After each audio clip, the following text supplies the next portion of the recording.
ಮಧ್ಯಪ್ರಾಚ್ಯದಲ್ಲಿ ನಡೀತಾ ಇರುವಂತಹ ಯುದ್ಧದ ಎಫೆಕ್ಟ್ ನಿಮ್ಮ ಅಡಿಗೆ ಮನೆಗೂ ಕೂಡ ಬಂದು ನಿಂತಿದೆ. ಎಸ್, LPG ಗ್ಯಾಸ್ ಸಿಲಿಂಡರ್ ಸಿಗ್ತಾ ಇಲ್ಲ. ಗ್ಯಾಸ್ ಏಜೆನ್ಸಿಗಳು ಬಾಗಿಲು ಹಾಕಿದ್ದಾವೆ. ಅಡುಗೆ ಮನೆಯಲ್ಲಿ ಬಳಸುವಂತ ಗ್ಯಾಸ್ ಸಿಲಿಂಡರ್ ಒಂದ್ ಕಡೆ ಆದ್ರೆ ಇನ್ನು ಕಮರ್ಷಿಯಲ್ ಸಿಲಿಂಡರ್ ಅಂತೂ ಎಲ್ಲೂ ಸಿಗ್ತಿಲ್ಲ. ಹೋಟೆಲ್ಗಳು ಬಂದ್ ಮಾಡುವಂತಹ ಪರಿಸ್ಥಿತಿಗೆ ನಿರ್ಮಾಣ ಆಗಿದೆ. ರಾಜ್ಯಾದ್ಯಂತ ಗ್ಯಾಸ್ ಎಮರ್ಜೆನ್ಸಿ ಶುರುವಾಗಿದೆ. ಟಿಫನ್ ಊಟಕ್ಕೆ ಹೋಗೋವರಿಗೆ ಬಿಗ್ ಶಾಕ್ ಕಾದಿದೆ. ಹೋಟೆಲ್ ನಲ್ಲಿ ನೀವು ಕೊಳ್ಳುವಂತಹ ಮೆನು ಅಥವಾ ನೀವು ಕೇಳುವಂತಹ ಫುಡ್ ಸಿಗೋದು ಡೌಟ್. ರಾಜ್ಯಾದ್ಯಂತ ಗ್ಯಾಸ್ ಸಿಲಿಂಡರ್ ಸ್ಕೇರ್ಸಿಟಿ ಶುರುವಾಗಿದೆ.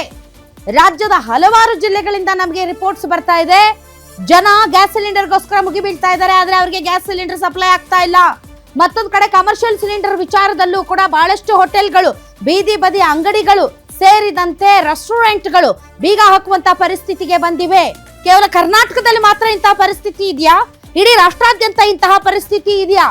ಕರ್ನಾಟಕದ ವಿಚಾರ ಇಡೀ ರಾಷ್ಟ್ರಾದ್ಯಂತ ಚರ್ಚೆ ಆಗ್ತಾ ಇದೆ. ಯಾಕೆ ಅಂತಂದರೆ ಬೆಂಗಳೂರಿನಲ್ಲಿ ಹೋಟೆಲ್ ಮಾಲೀಕರ ಸಂಘ ಒಂದು ನಿರ್ಧಾರಕ್ಕೆ ಬಂದಿದೆ. ಹೀಗೆ ಮುಂದುವರೆದ್ರೆ ನಾವು ಮುಚ್ಚಬೇಕಾಗತ್ತೆ.